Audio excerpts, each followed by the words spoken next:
మాలిన్యం కూడా మనకు తెలియకుండా ఆయా సందర్భాల్లో మనకు అంటుకుంటూనే ఉంటుంది.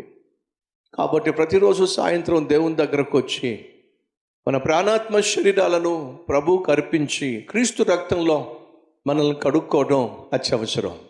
సహోదరి సహోదరులు, దావీదు జీవితంలో జరిగింది ఏమిటంటే, తను తప్పు చేశాడు, వ్యభిచారం చేశాడు. కానీ చేసిన ఇంకా పెద్ద తప్పు ఏమిటంటే, చేసిన పాపాన్ని ఒప్పుకోకుండా దాన్ని కప్పెట్టే ప్రయత్నం చేశాడు. దయచేసి మీ జీవితంలో ఎప్పుడూ కూడా మీరు చేసిన తప్పును దేవుని ఎదుట కప్పెట్టకండి. ఎందుకంటే దేవునికి తెలుసు కదా నువ్వేం చేసావో. దేవునికి తెలియకపోతే అప్పుడు నువ్వు దాచిపెట్టచ్చు. దేవుడికి తెలుసు నువ్వు చేసినటువంటి తప్పు.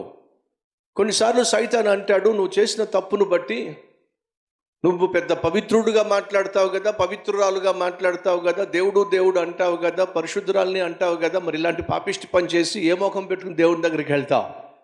ఏ మోకం పెట్టుకుని దేవుని దగ్గరికి వెళ్ళి నువ్వు ప్రార్థన చేస్తావు? అయినా నీలాంటి వాడు, రక్షించబడిన వాడు, బాప్తిజం తీసుకున్నవాడు, సేవ చేయడానికి తీర్మానం తీసుకున్నవాడు, పరిచర్యలో పాలు పంచుకుంటున్నవాడు, బాధ్యత కలిగిన నువ్వే ఇలాంటి తప్పు చేసినప్పుడు ఏ ముఖం పెట్టుకుని దేవుని దగ్గరికి వెళ్ళి క్షమాపణ కోరుతావు అని సైతాను వచ్చి ఏం చేస్తాడో తెలుసా? బ్లాక్మెయిల్ చేస్తాడు. ఒకవేళ సైతాను వచ్చి నిన్ను ఏ ముఖం పెట్టుకొని దేవుని దగ్గరికి వెళతావు అని అంటే డైరెక్ట్గా చెప్పండి, నా ముఖం పెట్టుకుని వెళ్తానని చెప్పి. ఈ ముఖం పెట్టుకునే వెళ్తాను. ఎందుకని? నేను తప్పు చేసినప్పుడు దేవునికి రహస్యంగా ఏమీ లేదు. అప్పుడే ఆయన చూశాడు. ఇప్పుడు వెళ్ళి ఒప్పుకుంటాను, క్షమాపణ కోరుకుంటాను, ఫలితంగా ఆయన కనికరం పొందుకుంటాను.